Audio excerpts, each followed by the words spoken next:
Alright, let's go. Number 12, Lyman Alpha Blobs. In 2000, a team of astronomers led by Charles Steidl used the Keck Observatory in Hawaii to peer into the deep universe and found something enormous glowing in the darkness between galaxies. It was a vast cloud of hydrogen gas, radiating light at a very specific wavelength of 121.6 nanometers, the so-called Lyman Alpha emission line, and it was bigger than most galaxies. They called it a Lyman Alpha Blob, and they had no satisfying explanation for what was making it shine. Before this discovery, astronomers understood that gas clouds in space could glow when energized by a nearby source, a hot young star, a quasar, something pumping out ultraviolet radiation. The rules were simple. Light a fire, the gas glows. No fire, no glow. What Steidl's team found sitting roughly 11 billion light-years away in the constellation Aquarius, in a region of sky catalogued as SSA22, appeared to break those rules entirely. The largest of these blobs exceed 400,000 light-years across, several times the diameter of the entire Milky Way. They are not galaxies. They contain no structure, no spiral arms, no stellar nurseries you'd expect to find. They are just enormous, shapeless clouds of gas radiating enormous amounts of energy. And in a number of confirmed cases, astronomers have searched exhaustively for a central power source bright enough to explain the glow and found nothing adequate. Theories have been proposed and contested for 2 decades. Some blobs may be powered by hidden quasars, buried deep inside veils of dust. Others might be lit by intense bursts of star formation occurring within them. A more exotic proposal suggests the glow comes from cold gas streams falling inward along cosmic filaments, releasing gravitational energy as light. Each explanation accounts for some blobs, but not all of them, and the debate has never been fully resolved. These objects have been floating in the universe for billions of years, glowing with the energy of 100 billion suns, and we still cannot agree on what is generating that light. For structures this large and this luminous, that is a remarkable admission. What else might be glowing out there in the dark between galaxies too vast and too strange for our current understanding to name? Number 11, the cosmic web filaments. When astronomers completed the first major surveys of the large-scale structure of the universe in the 1980s and 1990s, they expected to find galaxies distributed more or less evenly through space, clustered perhaps, but without any overwhelming pattern. What the CFA Redshift survey, and later the 2DF Galaxy Redshift survey revealed instead, was something that looked disturbingly organic. A vast three-dimensional web of filaments, sheets, and nodes connecting galaxy clusters across distances of hundreds of millions of light-years, with enormous empty voids in between. The cosmic web had been theoretically predicted by Soviet cosmologist Yakov Zeldovich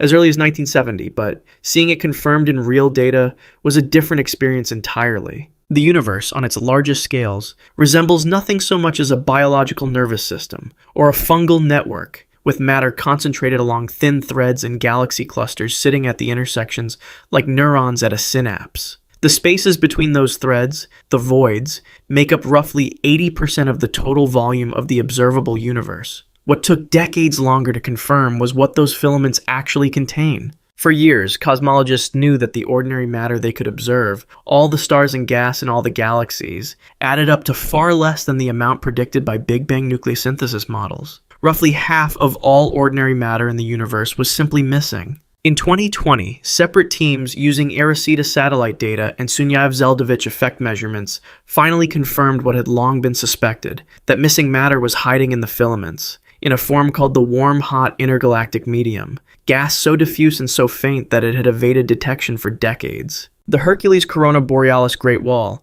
identified by Istvan Horvath, John Hakala, and Zsolt Bagoli in a 2014 paper published in Astronomy and Astrophysics, represents a filamentary clustering of gamma-ray bursts stretching an estimated 10 billion light-years across, a scale so large that standard cosmological models say it should not be able to exist. The universe has not been around long enough for gravity to assemble anything that enormous. That finding remains actively debated, but it has not been dismissed. Half of all the ordinary matter in existence spent decades hiding in threads of near-invisible gas, and we only confirmed its location in 2020. The skeleton of the universe was built before any star was born, assembled from dark matter and physics we are still learning to read. What we can be certain of is this: the space between galaxies is not empty, and it is far stranger than it first appeared. Number 10. Intergalactic magnetic fields. In 2010, astrophysicists Andrei Naranov and Yevgen Vovisi published a paper in Science that made a quietly alarming claim. Using data from NASA's Fermi Gamma Ray Space Telescope,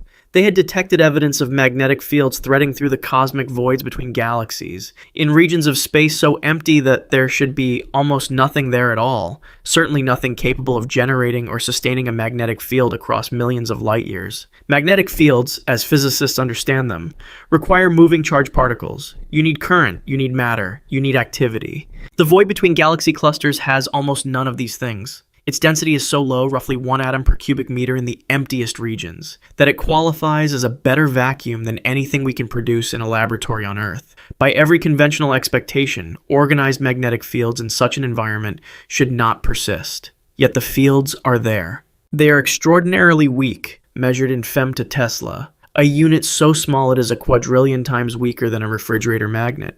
But they extend across staggering distances, and crucially, they have been detected in the deepest voids, far from any galaxy that could plausibly have seeded them.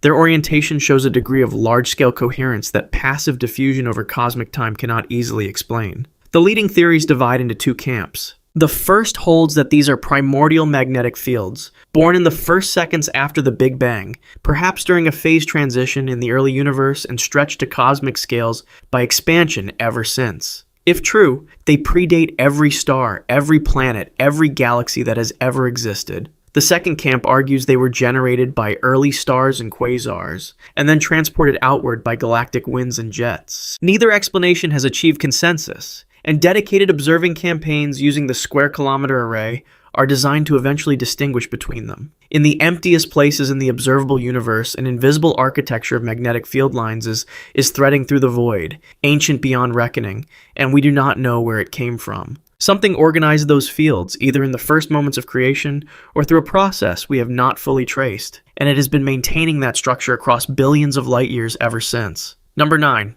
Rogue stars between galaxies. In the 1990s and early 2000s, observations with the Hubble Space Telescope began revealing a faint diffuse glow between the galaxies of clusters like Virgo and Coma, a glow that did not belong to any individual galaxy. When astronomers analyzed that light carefully, they reached a conclusion that was difficult to process.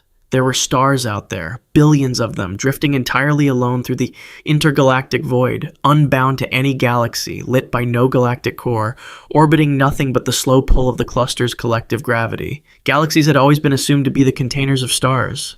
Stars form inside galaxies, live their lives inside galaxies, and die inside galaxies. The idea of a star existing permanently outside any galaxy, in a region of space where the nearest other star might be thousands of light years away, had seemed like an edge case at most. It turned out to be one of the largest populations of stars in the universe. Current estimates suggest that in rich galaxy clusters, between 10% and 50% of all stars may exist outside any individual galaxy, depending on the cluster's history of mergers. The Virgo cluster alone is estimated to contain hundreds of billions of these intergalactic wanderers. James Webb Space Telescope observations, beginning in 2022, have dramatically sharpened our picture of this intercluster light, revealing its distribution in unprecedented detail and confirming that the phenomenon is both widespread and enormous in scale. These stars were almost certainly ejected during galaxy mergers, gravitational interactions so violent that individual stars were flung outward at speeds of hundreds of kilometers per second, sailing beyond the edge of their home galaxy and into permanent exile.